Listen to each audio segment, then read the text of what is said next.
Assalamualaikum warahmatullahi wabarakatuh. Kembali lagi dengan saya Andre, tentunya di channel Jelang Malam.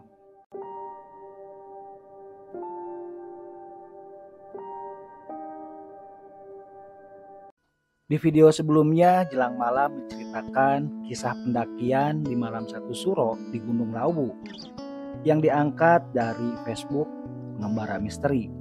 Yang belum nonton videonya, nanti di akhir video ini saya sudah sematkan ya. Baik, di video kali ini Jelang Malam akan menguak kisah Saranjana, misteri kota gaib di Pulau Laut, Kota Baru. Tidak harus nunggu lama lagi, ceritanya dimulai dari sini.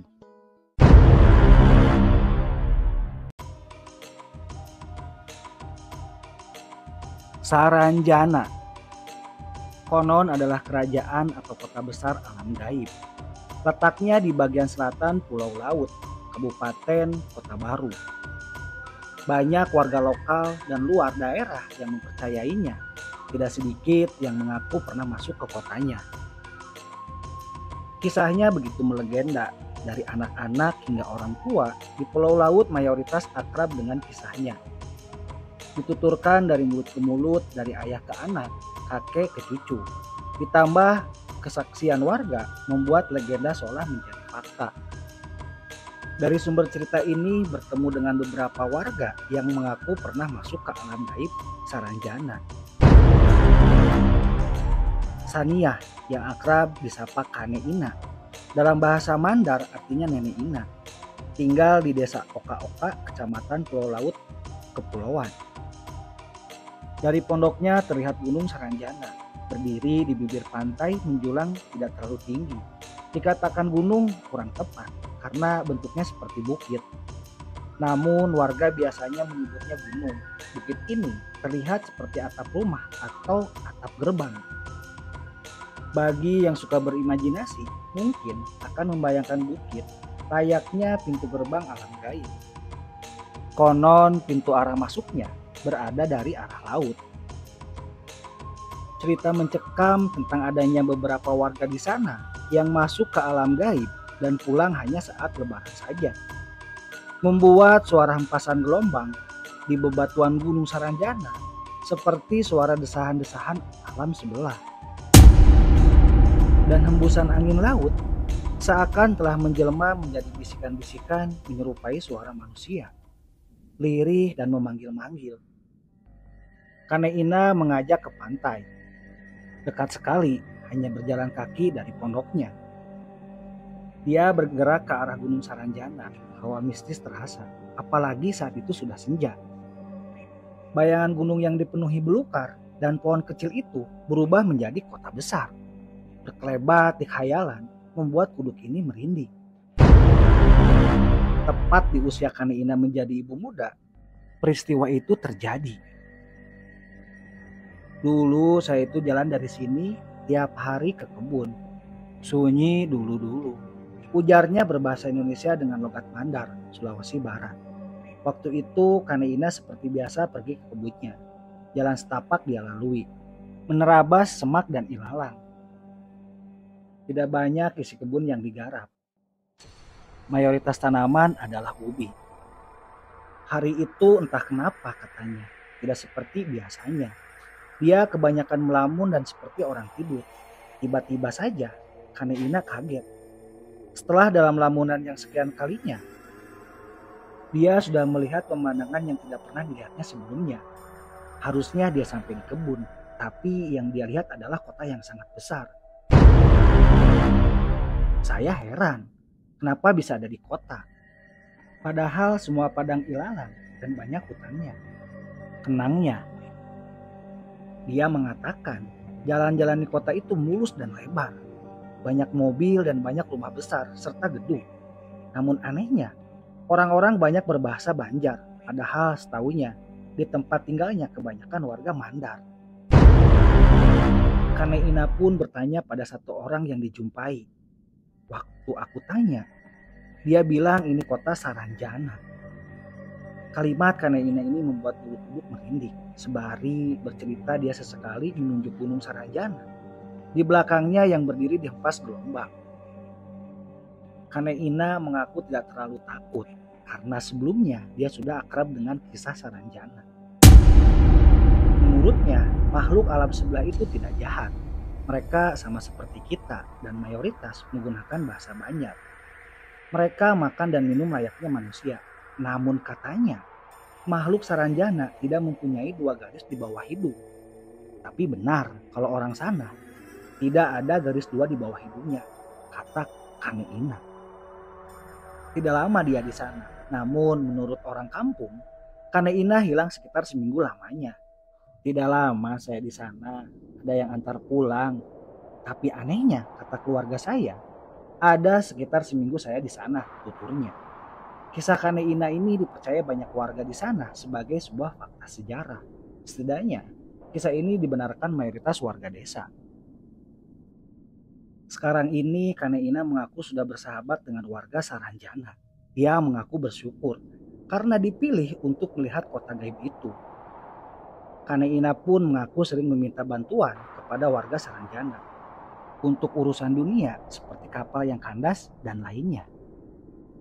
Sementara itu, di kalangan warga berkembang cerita banyaknya kapal pendatang yang melihat lampu meriah dari gunung.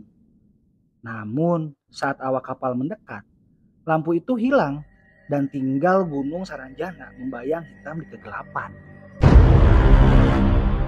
Ada kejadian unik belum lama tadi, kata Kane Ina. Ada kapal tongkang batu bara yang kandas terbawa gelombang ke dekat pantai. Setelah gelombangnya tenang, mereka ingin keluar. Tongkang pun ditarik dengan tugboat. Namun usaha ini gagal terus. Ada sebulan awak kapal berusaha keluar namun selalu gagal. Lantas orang kampung meminta kapten kapal menemui Kane Ina. Orang kampung suruh dia datang ke saya minta tolong, kata Kane Ina. Dimintai tolong, Kane Ina mengaku segera berbisik dalam bahasa Mandar kepada temannya yang ada di Saranjana. Dia minta warga Saranjana bantu menarik kapal. Setelah itu, Kane meminta kapten tarik pulang kapalnya. Tidak memakan waktu lama, kapal tongkang bisa ditarik. Waktu itu kaptennya kembali lagi ke saya.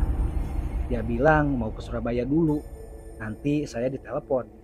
Tapi sampai sekarang belum ada kabarnya, katanya.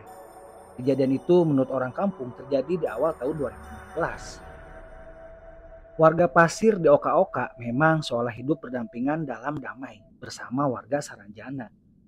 Beberapa saja yang pernah mengaku masuk ke kotanya, namun banyak yang mengaku sering mendengar suara musik pada malam tertentu dari Gunung Saranjana.